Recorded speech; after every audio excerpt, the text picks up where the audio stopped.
የምንላክባቸው ቦታዎች የምንወዳቸው ላይሆኑ ይችላሉ። ሰው በህይወቱ ተቀብሮ በአፈር ውስጥ ከአፈር ውስጥ ቀብረውት ራሱን ከላይ አድርገው በጣም ጨካኝ የሆነ አረመኔያዊ ተግባር የሚያከናውኑ ሰዎች ናቸው። በክፉ ሰዎች እግዚአብሔር አልፎ ይሰራል። አንድን ሰው ከእርሱ ሳንሰማ ከባለቤቱ ሳንሰማ ሳናውቅ መፍረድ አይገባንም። የኃጢአት መለኪያ ሆኖ የተቀመጠ የኃጢአት ጣራ የነበረ ሰው ነው። እግዚአብሔር በአንተ የእስራኤልን ድንበር ያስመልሳል፣ እግዚአብሔር ሕዝቡን ያሳርፋል የሚል ትንቢት ለአመፀኛው ንጉሥ መልእክት ተናግሮ ነበረ። ሰላም ለእናንተ ይሁን የተወደዳችሁ ተመልካቾቻችን። ይህ ባላንስድ ላይፍ ወይም ሚዛናዊ ሕይወት የተሰኘ የመጽሐፍ ቅዱስ ጥናት ዝግጅታችን ነው። እንግዲህ በዛሬ በባላንስድ ላይፍ የምናቀርብላችሁ ትንቢተ ዮናስን ነው። ትንቢተ ዮናስ ከምዕራፍ 1 ከቁጥር 1 ጀምሮ እንዲህ ይነበባል። የእግዚአብሔርም ቃል ወደ አማቴ ልጅ ወደ ዮናስ እንዲህ ሲል መጣ። ተነስተህ ወደዚያች ወደ ታላቂቱ ከተማ ወደ ነነዌ ሂድ፣ ክፋታቸው ወደፊቴ ወጥቷልና በእርሷ ላይ ስበክ ይለዋል። እንግዲህ ስለ ዮናስ ጥቂት ወደኋላ ሄደን መመልከት መቻል አለብን። ከዚህ በፊት ላይ ስለ ዮናስ የተነገረ የመጽሐፍ ቅዱስ ክፍል የምናገኘው ሁለተኛ ነገሥት ምዕራፍ 14 ከቁጥር 24 ጀምሮ ነው። በተለይም ደግሞ ዮናስ ስለ አደገበት ስፍራ የሚያወራልን እዛ ላይ ስለሆነ እንደገና የተናገረው ትንቢት የተፈጸመውን እንድንመለከተው ከዚህ ታሪክ በፊት እሱን እንድናይ እፈልጋለሁና እንደዚህ ይላል ሁለተኛ ነገሥት 14:24 በእግዚአብሔርም ፊት ክፉ ነገር አደረገ። የናባጥ ልጅ ኢዮርብዓምም እስራኤልን ካሳተበት ኃጢአት አልተመለሰም። የእስራኤል አምላክ እግዚአብሔር በጋት ሄፌር ነቢይ በአማቴ ልጅ በባሪያው በዮናስ አማካኝነት እንደተናገረው ከሐማት መተላለፊያ አንስቶ እስከ ሙት ባህር ድረስ የነበረውን የእስራኤልን ድንበር ያስመለሰ ኢዮርብዓም ነው ይላል። እንግዲህ ስለ ዮናስ ስለሆነ ቅድሚያ የምንነጋገረው ዮናስ ጋት ሄፌር የተባለ ስፍራ ላይ የኖረ ያደገ የተወለደ ሰው እንደነበረ፣ ይሄ ጋት ሄፌር የተባለው ስፍራ ደግሞ የገሊላ አካባቢ በተለይም ኢየሱስ ካደገበት ከናዝሬት አጠገብ እንደነበረ መመልከት እንችላለን።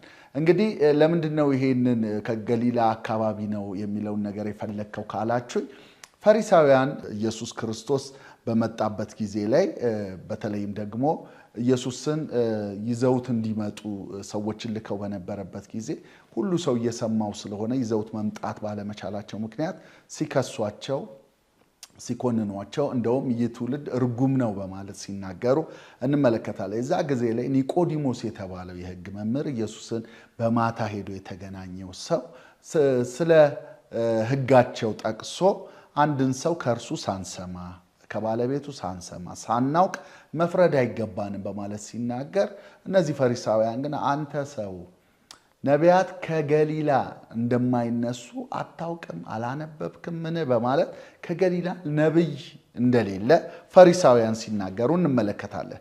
ነገር ግን በዚህ ቦታ ላይ እንደምንመለከተው ዮናስ ከገሊላ አካባቢ የተነሳ ነቢይ ነው። ዮናስ ብቻ ሳይሆን ደግሞ ናሆምም ከገሊላ አካባቢ የነበረ ነቢይ ነው። ይሄ ዮናስ የተባለው ሰው ታዲያ የተናገረው ትንቢት እንደነበረ ደግሞ እዚህ እንመለከታለን። የተናገረው ለማን ነው ስንል ኢዮርብዓም ለተባለ ለእስራኤል ንጉሥ ነው። ኢዮርብዓም የኃጢአት መለኪያ ሆኖ የተቀመጠ የኃጢአት ጣራ የነበረ ሰው ነው። በክፉ መንገዳቸው ሊሄዱ ሁሉ በኢዮርብዓም መንገድ ሄደዋል እየተባለ የተነገረልን ሰው ነው። ይህንን ሰው በተመለከተ ታዲያ ምን አይነት ትንቢት ነው ለዚህ ለአመፀኛ ንጉሥ፣ ለዚህ በጣም ለክፋት ትልቅ መለኪያ ለነበረ ንጉሥ ዮናስ ምን አይነት ትንቢት ነው ያመጣው ስንል፣ እግዚአብሔር በአንተ የእስራኤልን ድንበር ያስመልሳል፣ እግዚአብሔር ሕዝቡን ያሳርፋል የሚል ትንቢት ለአመፀኛው ንጉሥ መልእክት ተናግሮ ነበረ። አንዳንድ ጊዜ እንደዚህ ይሆናል። እግዚአብሔር በፈለገው መጠቀም ስለሚችል፣ በፈለገው ማድረግ የሚፈልገውን ሁሉ ማድረግ ስለሚችል አንዳንድ ጊዜ በንጹሃን በጻድቃን በምንላቸው ፍጹም ናቸው በምንላቸው ሳይሆን በአመፀኛም እንኳን ሐሳቡንና ተልእኮን መፈጸም እንደሚችል እንመለከታለን። በኢዮርብዓም አማካኝነት ታሪክ ተሰርቷል። በኢዮርብዓም አማካኝነት ድንበራቸው ተመልሷል። ሀገሪቷ ሰፍታለች። በአመፀኛው ንጉሥ የእግዚአብሔርን ታማኝነት እንጂ የምናየው የኢዮርብዓምን ታማኝነት አይደለም። ወይም የተናጋሪውን የዮናስን ታማኝነት አይደለም። እግዚአብሔር ያሰበውን ነገር በፈለገው መንገድ እንደሚጠቀም በዘመናችንም አንዳንድ ጊዜ እንደዚህ ይሆናል። በክፉ ሰዎች እግዚአብሔር አልፎ ይሰራል። በጠማማ ሰዎች አልፎ ይሰራል። ከዚህ በፊት ላይ እንደተመለከትነው በጊያዝ አማካኝነት ነው ኤልሳ ከሞት ያስነሳላትን ልጅ ምርኳን የ7 ዓመት ምርኳ የተመለሰላት፣ ርስቷ የተመለሰላት፣ እርሻዋ ቤቷ የተመለሰላት በጊያዝ አማካኝነት። እግዚአብሔር በወደደው ሉዓላዊ ስለሆነ በወደደው መልኩ እንደሚጠቀም ማየት እንችላለን። እንግዲህ ዮናስ ይህንን ለምንድን ነው ያነሳሁት መሰላችሁ? ዮናስ ለዚህ ለአመፀኛው ንጉሥ ተናግሮ ለኃጢአተኛው ንጉሥ ተናግሮ እግዚአብሔር ደግሞ ሲሰራ እንደተመለከትን ሁሉ አሁንም እግዚአብሔር የላከው ለአመፀኛ ሕዝብ፣ ለአመፀኛ ንጉሥ፣ በዘመኑ የነበሩ ሰዎች ሁሉ ለሚፈሩት ንጉሥ ነው። ከባድ ተልእኮ ነው የተሰጠው። ነገር ግን ከዚህ በፊትም ላይ ከባድ ለሆነ ንጉሥ ትንቢት ተሰጥቶት ተናግሮ ያውቃል። ታዲያ አሁን በዚህ ክፍል ላይ የምንመለከተው ዮናስ ቀጥታ ያደረገው ነገር ምንድን ነው ስንል ለኢዮርብዓም እንደነገረው ምንም እንኳን አመፀኛ ቢሆን ኃጢአተኛ ቢሆን መልእክቴን ሄጄ ማስተላለፍ አቆማለሁ ወይም አመፀኛ ስለሆነ አልተባበርም ብሎ የእግዚአብሔርን ሐሳብ ከመታዘዝ ወደኋላ አላለም። ሄዶ ተናግሮ ነበር። አሁን ግን እዚህ ጋር ስንመለከት ሂድና ለነነዌ ሕዝብ ክፋታቸው፣ ኃጢአታቸው፣ በደላቸው፣ አመፃቸው ወደ እኔ ደርሷል፣ ሂድና ስበክ፣ ንስሐ እንዲገቡ ተናገር ሲለው ኖ ብሎ ሲሄድ እንመለከታል። ጥቂት ስለ ነነዌ ልንገራችሁ። እንግዲህ ነነዌ የምትባለው ከተማ የአሦር ዋና ከተማ ነች። በዛ ዘመን ላይ በጣም አመፀኛ የነበረች፣ ብዙ ወንጀል የሚፈጸምባት፣ ብዙ ግፍ የተፈጸመባት፣ ሴቶች የሚደፈሩባት፣ እንደገና ደግሞ የታሪክ መጽሐፍቶች ላይ ሄዳችሁ ስታነቡ የምታገኙ ሰው በሕይወቱ ተቀብሮ በአፈር ውስጥ ከአፈር ውስጥ ቀብረውት ራሱን ከላይ አድርገው በጣም ጨካኝ የሆነ አረመኔያዊ ተግባር የሚያከናውኑ ሰዎች ናቸው። ወደ እነዚህ እግዚአብሔር ላከው ዮናስን። አንዳንድ ጊዜ እግዚአብሔር ወደምንወደው አይልከንም፣ ወደማንወደው ይልከናል። እግዚአብሔር የራሱን አጀንዳና ተልእኮ እንጂ የሚፈጽመው የሰው አጀንዳን የሚያስፈጽም አምላክ አይደለም እግዚአብሔር። ስለዚህ የተላከው ወዴት ነው ስትሉ ወደማይወደው፣ በተለይም ደግሞ የእስራኤል ጠላት ወደ ነበረው ወደ ነነዌ ነበረ የተላከው።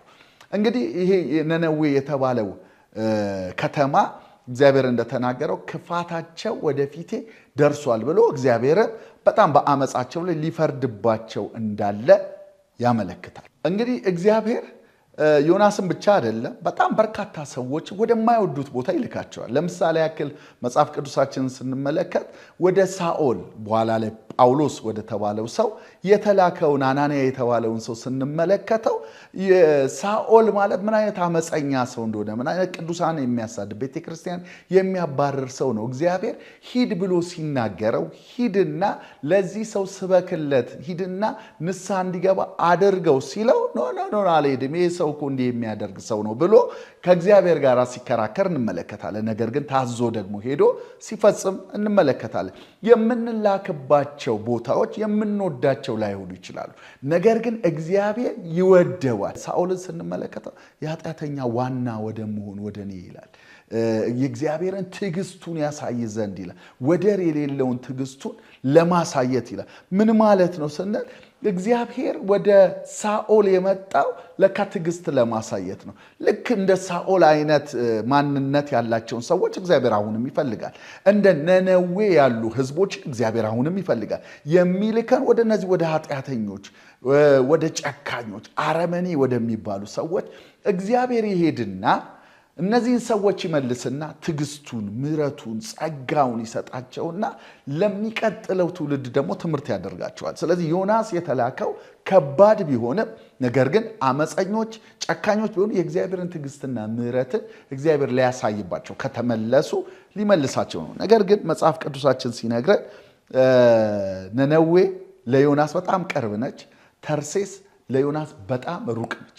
መጽሐፍ ቅዱሳችን ሲናገር ዮናስ የሄደው ወደ ነነዌ ወደ ቅርቧ 500 ማይልስ ርቀት ላይ ለእስራኤል ከምትገኘው ይልቅ 2500 ማይልስ 5 እጥፍ ርቀት ላይ ወደምትገኘው ወደ ተርሴስ ወደ ሰሜን ሂድ ሲባል ወደ ምዕራብ ወደ ተቃራኒው ሄዶ ዋጋ ከፍሎ ነው የሄደው።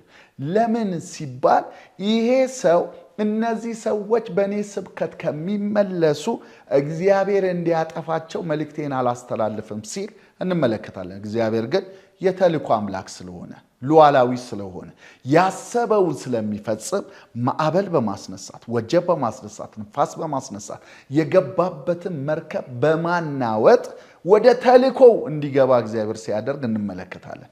እንግዲህ ክፍል 2ን ተመልሼ እመጣበታለሁ። ነገር ግን በዚህ ክፍል ላይ የምንመለከተው እግዚአብሔር ሉዓላዊ እንደሆነ እግዚአብሔር ያሰበውን እንደሚፈጽም ደግሞ ባለመድኃኒት የሚያስፈልጋቸው ኃጢአተኞች በሽተኞች እንደሆኑ ለእንደነዚህ አይነት ሰዎች እግዚአብሔር እንደሚልከን ወደምንወደው ስፍራ ሳይሆን ወደማንወደውም ስፍራ እንደሚልከን ወደማንወደው ማህበረሰብ እንደሚልከን እግዚአብሔር ከዮናስ መጽሐፍ እንማራለን። ሌላው የምንመለከተው ከዮናስ መጽሐፍ ምንድነው? ወደ ኃጢአተኛው ወደ ኢዮርብዓም ተልኮ ያውቃል። ወደ ኃጢአተኛው ህዝብ ግን ሲላክ እምቢ ብሏል። ለምን? እነዚህ ሰዎች የእስራኤል ጠላቶች ናቸው። ስለዚህ ምንም እንኳን ወደ ኢዮርብዓም ወደ ኃጢአተኛው ሄዶ መልእክትን ቢናገርም ለነሱ እምቢ ያለው ያ ታሪካዊ የሆነ የእስራኤል ጠላት እግዚአብሔር ሲቀጣቸው ሲቀስፋቸው ሲጠፉ የማየት ፍላጎቱን ነው የሚያሳየው። ርኅራኄ ማጣቱን እንመለከታለን። ነገር ግን እግዚአብሔር ደግሞ እንደሚራራላቸው ከነብዩ በላይ የሚራራ እግዚአብሔር እንዳለ መመልከት እንችላለን። ተመልሰን በክፍል 2 ላይ እንገናኛለን። እስከዛው የእግዚአብሔር ጸጋ ከእናንተ ጋር ይሁን። ሻሎም